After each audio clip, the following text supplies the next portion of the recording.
فوقية، عديت الفلوس. اهدى يا رشاد، الفلوس ناقصة 5 جنيه.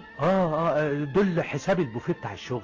5 جنيه ده حالهم شاي وقهوة يا رشاد. ايه يا فوقية، كتير على موظف زي يشرب له كوباية شاي في شغله؟ يا راجل بصلي شوية انا وعيالك. اكتر من كده، ده البنطلون نسل عليا ومش عارف اجيب غيره. ادينا في الهم زينا زيك واكتر. طب ده لولا ابويا صعب عليه العيال وجاب لهم هدمتين ما كانوش لقوا حاجة يلبسوها. ادي اللي انا كنت خايف منه، محدش طلب منه يجيب لهم حاجة. اطمن، اهي مرة وعدت، اياك هو بس يكفي على طلبات شكر اخويا. اهو شكر اخوكي ده بقى عامل زيي، ما بيرحمش ابدا، مش قادر يقدر ان ابوه يا دوبك بياع في وكالة اكسسوار عربيات قديمة، كبر في السن ومحتاج للمساعدة. وما يدلعش ليه؟ ما هو الحيلة الولد مش البنت اللي خلفها وسابها للهم. والله انت متجوزاني على كده وكنت عارفة كل ظروف، يا ريتك قلت لا وريحتيني. قلتها وغلاوتك، لكن تقول ايه بقى في اب شايف ان البنت للجواز وبس؟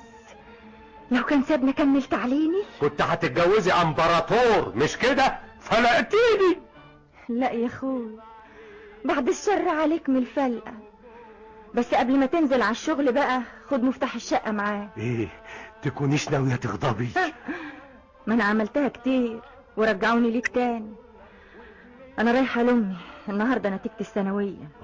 ايوه صحيح، ربنا ياخد بيد شكر اخوك السنة دي، احسن ده لو عملها ابوك هيزعل قوي. يزعل بس، ده كان يروح فيها. هو شكري عنده شوية، ده الحيلة اللي لا قبله ولا بعده. يا جمعة، انت يا جمعة، الواد ده راح فين يا اخويا؟ عاوز حاجة يا حاج؟ الواد جمعة قلت له دخل الصواميل دي في المخزن، فص ملح ودان.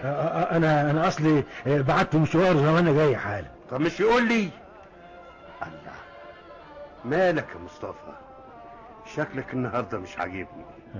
في حاجة؟ لا لا لا ما فيش حاجة. ازاي بقى؟ هو انا تايه عنك؟ ده انت معايا بقالك فوق ال30 سنة. اتكلم، مالك؟ تكونش خايف من النتيجة بتاعت الواد ابنك؟